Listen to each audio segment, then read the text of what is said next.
Hey guys, it's me Yawer. I'm the voice you hear in all the business videos, the same face you see on your live sessions, and here I am again trying to help you a little bit more in your journey towards that grade that you want.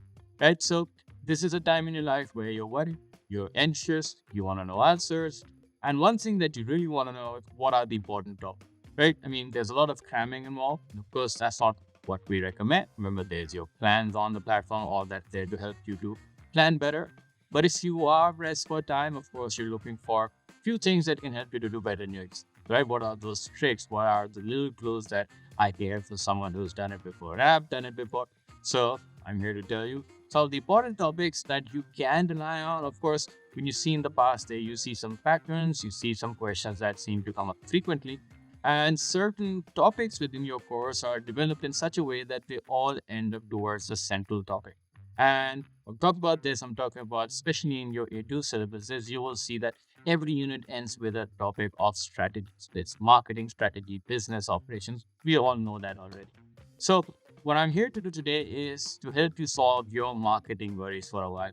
Because whenever you see any past paper, when you be for your exam for paper 3, you will see 5 questions, which means that you are going to be tested across all 5 units in your syllabus. And one of them, which means is going to be marketing, right? Now, the way marketing is designed is that it all leads to one central concept in the end, which is called marketing planning. So there's just 2 chapters in your course in the A2 syllabus. Of course, coming from AS, you would have done another 3. So all of that combined should help you to make a new marketing campaign for any business. And that's what say expects from you in your exam. A certain situation would be provided. You will see that business has tried a marketing strategy and there's something wrong with it, something's not working. And the question would always be around making a new plan for marketing the product again in a new way, new shape, new form, new packaging. Whatever you have to recommend, you have to come up with a new nice for the company and extension strategy as we know it. So how do you make an extension strategy? How do you plan it out? Well, if you go through the textbooks and, of course, a lot of the technical jargon that comes with it, we've seen things such as marketing planning involves coming up with the main purpose of the plan. What is the situational analysis, the long term strategies, the marketing tactics? These are big words to solve. But if we break it down, if we go back to the very basics, the very first lesson on marketing you've taken, if you build it up from there, we can see that it starts making a lot more sense. And it's all things we've done, we've known, we've heard, we've written about before. It's all a matter of compiling it in a nice 1.5 page answer. So that's the job today that I've taken on to break down marketing plan, and hopefully we'll have a better understanding of it going forward. So now that I was saying marketing plan, something that includes fancy words, right? Situational analysis. I mean, I know what a situation might be good but bad, but how do I analyze it? What are my strategies? What sort of long-term and short-term actions I need to take? What sort of evaluation to my plan do I need to have? The main purpose of these are words that CIE wants from you, right there. They mark you on your use of terminology. But if you don't know what these mean, we'll never be able to help them to write it, right? We need some help. And that's the whole point of this today. Now, whenever it comes to marketing, well, any question you have, you go back to the very basic of what a market is, right? It's in the name, marketing. I want to just take you back to that, the very first thing you would have learned about marketing, understanding what a market is. And we know this from our AS course, of course, that marketing is a combination of two sides. One side, you have your customer, who of course was a nice product, and you get a nice review. On the other side, you have your business, and they're there to provide that product that they're ready to. Therefore, that little interaction is what we call a market, right? And anytime you go to any mall, for example, you would see a lot of people. There's not just one customer, there are many customers. So you're one of them, and you were there looking for many options, right? So there's not just one business, there's many businesses selling the same thing. So whenever there's one business, there's going to be a lot of other ones as well. So you see competition as well. So market is where you have a lot of customers and a lot of businesses trying to interact, and of course, all the while, the businesses love to make more money and more people want more satisfaction. Now flip that around over a minute. But don't think from a customer's perspective, think from a business's perspective. Think about the guy sitting at the shop. Now you're seeing the customer, and on the left, on the right, you see other businesses selling the same stuff that you are. So, from a business perspective, you already have customers coming in, but you also have to worry about them not going to your competition. That's where you need a USP, need a competitive advantage. Get all the things from AS. That's what you need to understand about the markets first. Now, when it comes to understanding the market, just looking at these customers walking around is not enough. You have to get inside their minds. Not only that, you can't beat your competition without knowing what they might be up to. So, understanding the market comes with having market research. Right, and again, a topic that comes from our AS level. So, once you understand what a market is, from there, we go to work understanding the individuals in it, the different customers, and the different competitors that you are up against.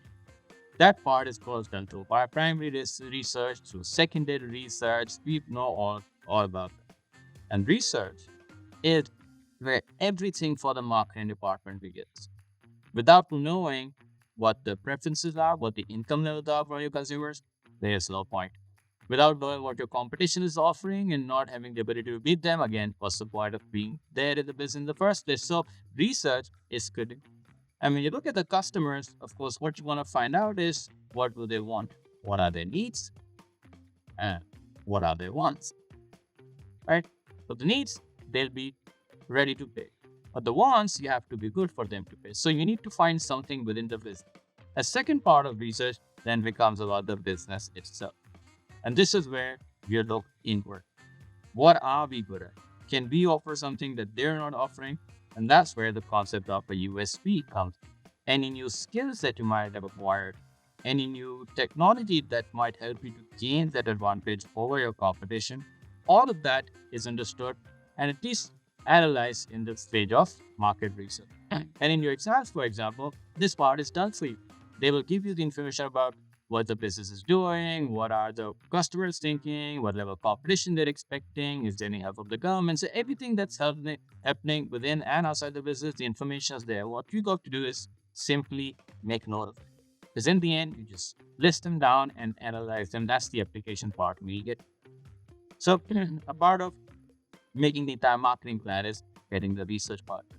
And a big part of research is, of course, something that a business cannot, even if they try, they cannot control. And that part is your dynamic, external environment. Things that are beyond the business, the government, the local community, the economy, for example, things such as inflation, we don't control it, but it impacts. Things such as the exchange rate, you don't control it, but it impacts. So you've got to keep an eye on those. And anytime there's a mention of those, that's going to be part of your market research. So understanding what the consumers want, understanding where you are as a business, understanding what the external environment holds for you is the second phase of marketing. And once again, we know all of where all this comes from focus groups, surveys, from reading government publications if you want to find out about the economic situation. So all the concepts that we know from AS are just all combined into this nice little package on research. So when you go through this phase of research, then you gotta come up with certain answers. Of course, you want to have a long-term plan. A long-term plan is the third stage of my marketing planning, which is called my strategy. And remember, whenever there is a strategy, there will be tactics. Strategies are meant for the longer term. This is something that you change every day, every month. You make a plan and you stick with it. You decide into pay for your levels, you're gonna have to do it for 2 years. Keep changing your curriculum every 6 months. There's no way that you'll be going soon. So you have to stick, you have to have a long-term plan. Yes, A2, university. And for all those things, you're doing little things along the way, right? You're paying for your SATs, you have to pay for your AS, and your midterms, and all. That sequence are the actions that you have to take to get to the long-term goal, which is, of course, getting to a decent university. And that's really planning that you apply to marketing as well. You break it down. You break it down into the steps that you need to take to be able to achieve your long-term goal. And that is what we call the tactics. And this is actually the biggest and the easiest part of this concept. Because the four most important tools, four words that you've heard always being talked about in marketing, I want to say four P's, you will know exactly what I'm talking about. What the product should be, the price of it, how you promote it, and where you sell it. These four, as we've known from AS, are the four tools that marketing has. At the end of the day, if marketing is to increase their sales, they have to do something about these four elements. If it's about improving the brand image, it has to be done through these four elements. So you have to talk about these in good detail within your answers because this is what they expect. This part, in fact, they explicitly tell you is the analysis part of your answer. And this part, out of the 12, is going to be worth 4 marks. It's worth a lot. It's 33% of your answer right there. And we know these tools, right? So when you talk about changes, you talk about in prices, promotions, whatever there might be, above the line, below the line, multiple distribution channels that we know about. If you don't plan out how you're going to execute those, you'll never get to your long-term aim. Your long-term aim was a result of the research that you had gathered. And your research was built on a purpose that you defined very early on in your marketing. Once you're done with this whole process, remember, we started with understanding what a market is, right? Now, why are you doing this? Remember, any company that chooses to do this needs to have a certain purpose. And that purpose for any business to conduct market research would be perhaps to increase the sales, right? That's what you want. You need more dollars. Everybody wants more dollars, right? You want to improve your image. Everybody wants to improve their image. Business, of course, it will help you to gain more customers. More customer base means more revenue. More types of customer means more word of mouth. So anytime this is mentioned, you know there's a new marketing campaign that needs to be designed. And again, something like this, the purpose of it will be easy to spot in the question. It gives you the reason why you need to make a campaign. So this part is all about identifying. Once you identify this, once you identify why you go to the market, you have to conduct research. First, what you would find out from your research phase, you come up with a long-term strategy. Now, these long-term strategies, remember, could be any one of these. For example, you were in a niche market, you might have moved to a mass market. That's a long-term decision. Now, you're not going to be able to implement it in a few months. So it will take a while for you to gather your resources, implement, see the result, assess. All of that is part of the long-term strategy. Maybe you want to go global. And maybe you want to take over another business and you need to maybe announce that. Maybe just a new product that you're coming. So different tools, different long-term strategies there is the third part of your marketing. And from there, in order to, let's say, if you do decide to go global, for example, you will need a different product for a different country. Remember, people have tastes, and this is where you can talk about maybe going for a pan-global strategy, which is one size fits all, one strategy for all countries, or a global localization strategy where you go for more research. Of course, it costs you more, but you get more insight into what people really want and you make a product according to that. So, getting the right product according to the country. And of course, different countries will have different economic situations, different income levels, so your price levels will have to match that. Because you can't promote in one country and expect to make sales in another. You'll have to promote your product to different ads and social media campaigns in that country. And of course, place where you sell it, your distribution channels. Maybe set up your own store. Do it through an exporter, do it through an agent. So there are many ways which you can then execute the long-term strategy that you came up with the tools that are the 4P. Right? Now, so far, it looks like it's a good plan. But will it work? That's something that you can't wait to find out. You have to put your mind to it, and before you launch a campaign, you gotta ask yourself, last step, will this work? Have I assessed the right thing? Have I looked at the economy in the right way? Do I have the right product? And this is where CIE is expecting the evaluation of your. And evaluation is usually the biggest part of your essay, right? This is out of 12, this will be worth 6 marks. And this is usually something that students find to be the toughest part of their answer.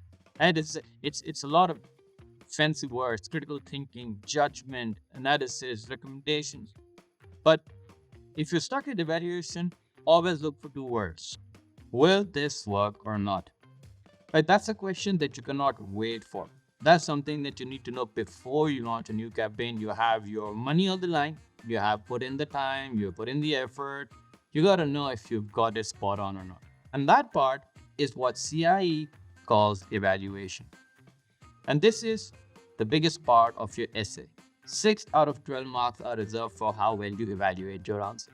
And often, if you go through the different texts you find on what evaluation is, even what CIE shares, there's a lot of big words such as critical thinking, judgments, coming up with appropriate recommendations. Often, that's confusing. But if you ever get stuck at evaluation, think of two words: support or resist. Whatever plan you've come up with, right? Let's say we're going global. We're thinking we gotta come up with a new, we're a restaurant. We want to make a new kind of pies for a new country. Will it work? Will it not work? What are the questions you ask yourself? Well, first, do you have the right insight? Did you get the right research? Do you know exactly what the tastes are going to be like? If you do, can you make that? That's not something that marketing will help you answer. That's something that operations and HR will help you answer, because HR will tell you if we have the skill for it. Operations will tell you if we have the ability for it. And that's something that your marketing campaigns will surely rely upon. Like, do we even have the ability to make something that we are promising to a new country, to a whole new audience? And of course, failing to do that will mean not achieving your objective, your image taking a turn for the worse. So you ask yourself anything that might come in the way. And that would be in the form of maybe you have limited ability. And of course, if that limited ability is a result of HR, that's something that can be solved. You can train people or you can recruit people. If your ability is because of lack of insight, then maybe operationally you can bring in a partner for production. That's something that we know as outsourcing, of course. Or maybe we can just again go on a training spree along with the help of HR. Right? So those are things that you can solve, but you ask yourself, are we ready for it? Will it work? Will it not work? If there's anything that's providing any form of resistance, that forms the evaluation to that question. And the beauty is that the same thing can be used as support. Now, let's say we do have the ability. Let's say we have the workers, we have the skills that we need, skilled labor. And let's say we already have the technical ability. And that's something that you will already gather from reading the entire case study, of course, because the company have the resources to go for a new country or not. And if they do, then these very reasons become the support element. So just ask yourself the question, will this work? Will it not work? For example, if you go to a new country, you're going to have to conduct new market research. So what might become resistance is the amount of finance that you have available. So if you have limited finance, that becomes resistant. But if you have abundant finance, that becomes support. That gives you the reason, that gives you the confidence to go ahead and launch your campaign. That is in the end how a marketing plan is done. And remember those fancy words that we saw in the beginning: situational analysis. We saw what long-term objectives, tactics. We've discussed all of these and you haven't even realized it. Now, this part about the campaign purpose is basically what we call the purpose here. The very starting of your answer is the identification for the purpose of making a new marketing campaign. And this is given in the exam. So this part is easy. Then there was part about situational analysis. And that is your research part. If you're going to research, you become more aware of the situation you're in and the situation you're heading towards. So internal, external, then we saw long-term strategy. But that's just your long-term plan, right? What are you going to do? Global, local, niche, mass. Those are just a small part of your answer, but it needs to be identified, because what your strategy is will help you to determine what your tactics are going to look like. And that then becomes my tools for making the new campaign. And before you launch, you ask yourself, will this work? Will this not work? Is there anything to resist? Is there anything to support? And in this sequence, if you can frame your answers and you've covered all the things the CI is expecting from this answer, that, my friend, is how you make a marketing. So now, how does this become useful? Well, previously I've seen that at least 60% of the times whenever there's a question marketing, it is marketing planning. So the likelihood of this question is quite high. And secondly, even if there's a question on globalization, which is the other big part in your do, it also follows this method. You come up with the country to choose, you come up with the tactics. So it has so much purpose for any answer that you have to write. You could get tested on research and development. Well, research is the second phase in marketing plan. So just talking about that will give you an answer for that. Product development, again, part of research. So all the things eventually, all roads lead to Rome. Everything leads to marketing plans. So do this, you have most of your course covered, at least for that one question. And the likelihood is that you're going to get a 12-mark question on this question. That means you'll have a page and a half. That's 36 lines. If you write 10 words a line, that's 360 words. So you can plan accordingly which part you need to focus on more. And clearly, as we've discussed, analysis and evaluation are the bigger part of your answers. So to build up nice and slow, the first three stages, a little bit of info, of course, taking from your research, and then big end with the evaluation. That should do it for you.